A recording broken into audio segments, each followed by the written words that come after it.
अस्सलामुअलैकुम दोस्तों, आज मैं इस लेक्चर में आप सबको सीरीज समझाऊंगा और इससे रिलेटेड क्वेश्चंस करवाऊंगा। लेकिन उससे पहले हम एक केवलर टाइप का क्वेश्चन कर लेते हैं, जैसा कि मैंने लास्ट लेक्चर में भी आपको कहा था।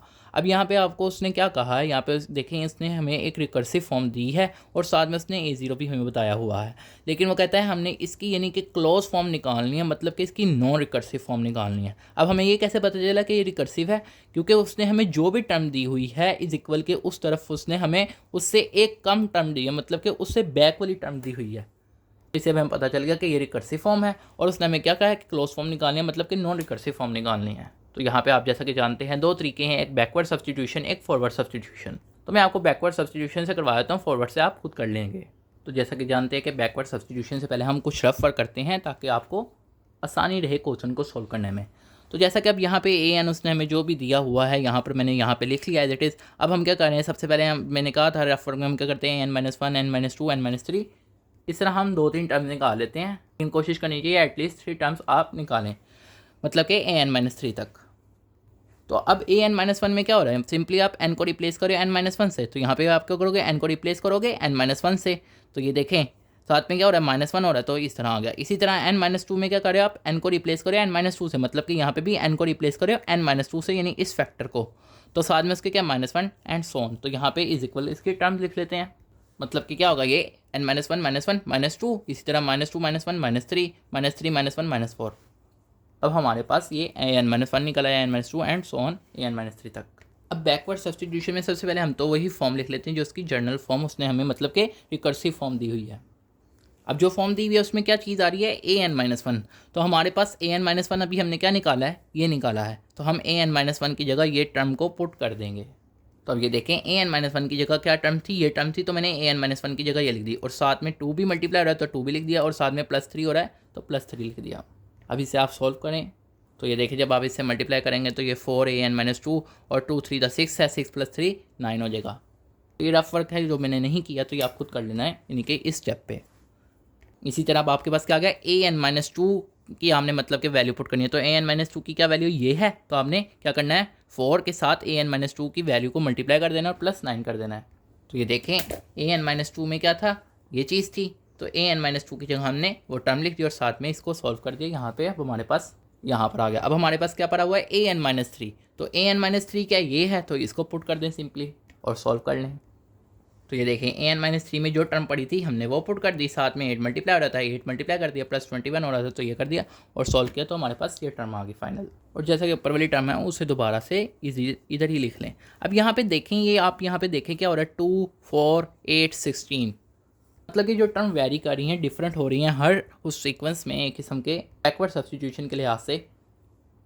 तो हम इसे ऐसे भी लिख सकते हैं 2⁻1 2⁻2 2⁻3 2⁻4।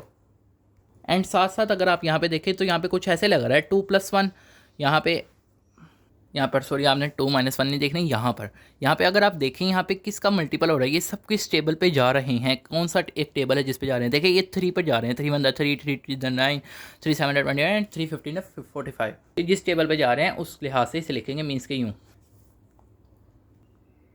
अब ये देखें जैसे मैंने आपको समझाया था मैंने वैसे लिख दिया। अब यहाँ पे देखें, ये देखें यहाँ पे देखिए ऐसे नहीं लग रहा 2-1, ये 4-1, 8-1 और ये 16-1। तो फिर हम इसको इस तरह भी लिख सकते हैं, मतलब कि मैं सिर्फ ये ब्रैकेट वाली टर्म को डिस्कस कर रहा हूँ। और ये देखेंगे इस तरह नहीं बनेगा 2⁻1, ये 2⁻2, ये 2⁻3, ये 2⁻4। तो फिर हम इसको यहाँ इस तरह लिख देंगे आगे मज़ीद, मीन्स के यूँ। अब अगर आप बैकवर्ड सब्स्टिट्यूशन के लिहाज से सारे आप देखें यहाँ पे क्या चीज़ बदल रही है, ये देखें ये 1 2 3 4, देखें 1 है तो यहाँ पे भी 1, यहाँ पे भी 2 है, यहाँ पे भी 2, यहाँ पे 3 है 3, यहाँ पे 4 है 4। मैं इन सब की जगह मैं कोई एक और टर्म भी तो लिख सकता हूँ। और साथ साथ देखें यहाँ पे भी तो 1 चेंज हो रहा है, 1 2 3 4, इस लिहाज से तो सब की जगह मैं इस तरह कर देता हूँ। इन सब की जगह कोई एक वेरिएबल फ़र्ज़ करें मैं k लिख लेता हूँ।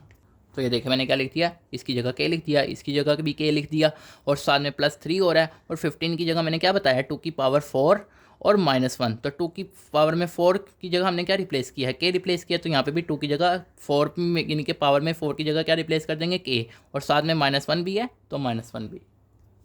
तो अब ये हमारे पास an आ गया। मगर अभी भी हमारा क्वेश्चन अनसॉल्व है क्योंकि उसने हमें कहा कि नॉन रिकर्सिव फॉर्म निकालनी है, लेकिन अभी तक हमारे पास नॉन रिकर्सिव फॉर्म नहीं निकली है, क्लोज फॉर्म अभी नहीं निकली। अब हम यहाँ पे एज्यूम करेंगे कि हमारा जो n है यहाँ पर यानी इज इक्वल के राइट हैंड साइड पे ये n कहेंगे कि ये इज इक्वल है k के। मतलब कि हमने जो वेरिएबल सपोज किया था, जो हमारी टर्म वेरी हो रही थी, हम n को भी उसी के वेरिएबल के सपोज कर लेते हैं। तो ये देखें, लिख लिया, n की जगह k लिख लिया, तो ये माइनस के 0 हो गया और इस तरह ये सारी टर्म उसी तरह एज इट इज़ लिखी है। अब देखिए जैसा कि A0 उसने हमें गिवन दिया था कि वो 1 है, तो हमने A0 की जगह 1 लिख लिया। अब ये देखिए ये यूँ हो गया, तो 2k इंटू 1 क्या होता है, 2k ही होगा क्योंकि 1 को किसी से मल्टीप्लाई करो वही आंसर आए। इसी तरह 3 इंटू 2k हुआ क्योंकि 3 जो है इन दोनों से मल्टीप्लाई हो रहा है। अब ये देखिए हमारे पास ये टर्म बन गई। अब अगर आप यहाँ पे देखें, यहाँ पे एक किस्म का 2k क्या कॉमन आ रहा है, तो अगर हम इनको कॉमन निकाल लें तो ये देखिए जिसके साथ कुछ नहीं होता उसके साथ क्या हो रहा था, मल्टीप्लाई 1 हो रहा था। तो मतलब कि इस अगर हमने 2k बाहर निकाले तो अंदर क्या बचा, 1 और साथ में प्लस 3, और 3 बंदा 3 होता है, तो 1 प्लस 3 क्या है 4। तो ये देखिए मैंने लिख दिया 4 इंटू, ये डॉट का मतलब मल्टीप्लाई होता है और साथ में 2k मल्टीप्लाई है तो 2k माइनस 3। और मैंने जैसा कि ज्यूम किया था कि किसके बराबर है, n के, तो मैंने k की जगह n लिख दिया। और ये देखिए अब हमारे पास ये एक फॉर्म आ गई जो कि नॉन रिकर्सिव फॉर्म है। नॉन रिकर्सिव कैसे पता चला कि नॉन रिकर्सिव है, ये इस वजह से पता चला क्योंकि उसने हमें जो भी टर्म दी हुई है इज इक्वल के उस तरफ हमारे पास उसकी प्रीवियस टर्म नहीं दी हुई, सिर्फ पावर में n है या कुछ है, यानी कि वो वाली टर्म नहीं है, उससे प्रीवियस टर्म नहीं दी हुई। अब हम सीरीज़ के बारे में पढ़ते हैं। अब सीरीज़ के बारे में मैंने आपको यही बताया था कि नंबर जो है वो इंक्रीज़ हो रहा होगा या डिक्रीज़ हो रहा होगा, या एरिथमेटिक के लिहाज से मतलब कि यानी कि डिफरेंस होगा उनका, या तो डिफरेंस कॉमन होगा या उनकी रेशो कॉमन होगी। तो आप यहाँ पे अगर इनको प्लस को भूल जाएं, उसी तरह अगर जिस तरह हमने सीक्वेंसेस में किया था, तो ये देखिए 5 माइनस 3 करें तो क्या बनता है 2, मतलब कि डिफरेंस कह रहा हूँ, 2 माइनस 1 2, मतलब कि हमारा जो डिफरेंस है वो कॉमन है। इसी तरह अगर यहाँ पे भी देखें 8 डिवाइड 4 करेंगे, 2 डिवाइड 1 करें तो आंसर हमारे पास क्या आता है 2 आता है, मतलब कि हमारी रेशो जो है वो कॉमन आती है। तो ये किस्म की कौन सी सीरीज़ है, ये जियोमेट्रिक है, और ये कौन सी है, अरिथमेटिक है। क्यों, क्योंकि इसमें डिफरेंस कॉमन है और इसमें क्या है, रेशो कॉमन है। हमने इसे सीरीज़ क्यों कहा, इस वजह से कहा क्योंकि इनके दरमियान जो नंबर्स हैं हमारे, जो इंक्रीज़ या डिक्रीज़ हो रहे हैं, उनके दरमियान क्या है, प्लस है, प्लस का सिंबल है। अब इससे रिलेटेड क्वेश्चन करते हैं कि वो कैसे आते हैं। लेकिन इन क्वेश्चन सॉल्व करने से पहले या समझने से पहले आपको फार्मूलाज आने चाहिए। अरिथमेटिक सीरीज़ का जो फार्मूला है वो ये है, ये सिर्फ एक ही है, जबकि जियोमेट्रिक सीरीज़ के और भी बहुत से फार्मूला हैं, लेकिन अभी हम जो क्वेश्चन करेंगे वो इन 2 फार्मूला से रिलेटेड होंगे।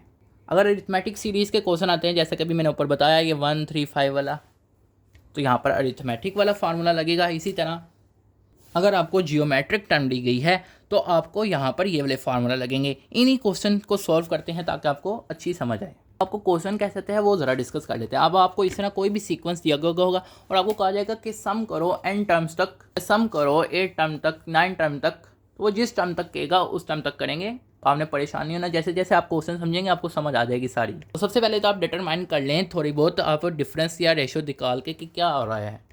देखिए 5 माइनस 3 करें 2, यानी कि जो टर्म है उससे प्रीवियस टर्म को माइनस करें, और इसी तरह यहाँ पे भी देखें तो सेम आ रही है, मतलब कि डिफरेंस हमारा सेम आ रहा है, मतलब कि ये अरिथमेटिक सीरीज़ है। मतलब कि हमारा फार्मूला जो लगेगा वो कौन सा लगेगा, ये वाला। और हमने यहाँ पे 2 चीज़ें निकाली, एक तो हमने सम टू n टर्म्स निकालनी है और इसी तरह सम टू 8 टर्म्स निकालनी है। तो ये दोनों मैं आपको समझाऊंगा अभी। सबसे पहले Sn निकाल लेते हैं।